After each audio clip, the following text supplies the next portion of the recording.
নমস্কাৰ, good morning all of you. Welcome back to my YouTube channel. আপোনালোকে চবেই জ্ঞাত যে অহা 9 তাৰিখৰ পৰা আমাৰ ভাইভাসমূহ অনুষ্ঠিত হ'ব। ABUB, APRO, fire and emergency, dispatch rider, তাৰপিছত ড্ৰাইভাৰ কনষ্টেবল আদি বিভিন্ন পদৰ আমাৰ অহা 9 তাৰিখৰ পৰা আমাৰ ভাইভা অনুষ্ঠিত হ'ব। তাকে আপোনালোকৰ প্ৰস্তুতি কেনেকৈ চলিছে জনাব।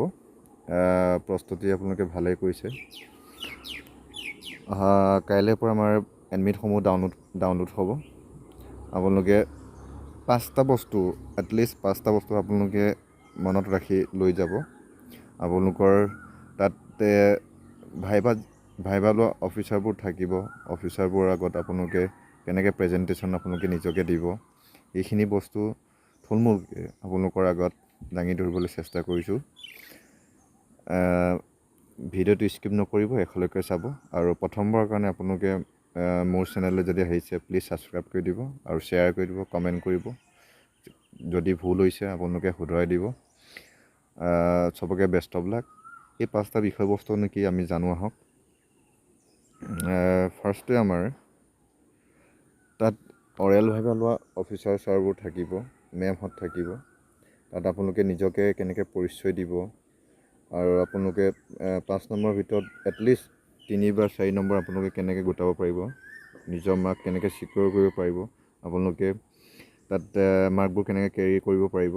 যিকোনো ষ্টাইলৰ পোছাক আপোনালোকে পৰিধান কৰি নাযাব। ফৰ্মেল শ্বুজ, ফৰ্মেল পেণ্ট, আৰু ছোৱালীবোৰৰ কাৰণে ফৰ্মেল শ্বুট তেনেকৈ চুইজাৰ পিন্ধি যাব পাৰিব।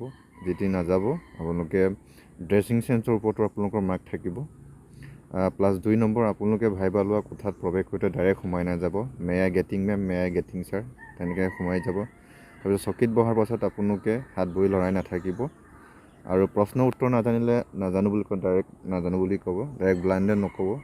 আৰু 5 নম্বৰ হৈছে ভাইভা লোৱা কোঠাৰ পৰা ওলাই যাওঁতে আপোনালোকে ডাইৰেক্ট উঠি নাযাব। Thank you ma'am, thank you sir বুলি ওলাই যাব। প্লাছ আপোনালোকৰ তাত পাৰ্চনেলিটিৰ ওপৰত আপোনালোকে নিজে কেনেকৈ প্ৰেজেণ্টেশ্যন কৰিব সেইটোৰ ওপৰত আপোনালোকে ডিপেণ্ড কৰিব। প্লাছ আপোনালোকে আৰু এটা কথা মনত ৰাখিব, মানে ফাৰ্ষ্টে আপুনি সোমাই যোৱাৰ পাছত আপোনালোকে ছাৰ মেমহঁতক আপোনালোকে সম্বোধন কৰিব পাৰে। জয় হিন্দ, জয় হিন্দ বুলি ক'ব পাৰিব। আপোনালোকে এইটো সম্বোধন কৰিলে আপোনালোকৰ কিবাটো থাকিব। শেষত আপোনালোকলৈ চবকে শুভেচ্ছা জনাইছোঁ। অল দ্য বেষ্ট, ভালকৈ দিব ভাইভা, চবকে লগ পাম। Thank U.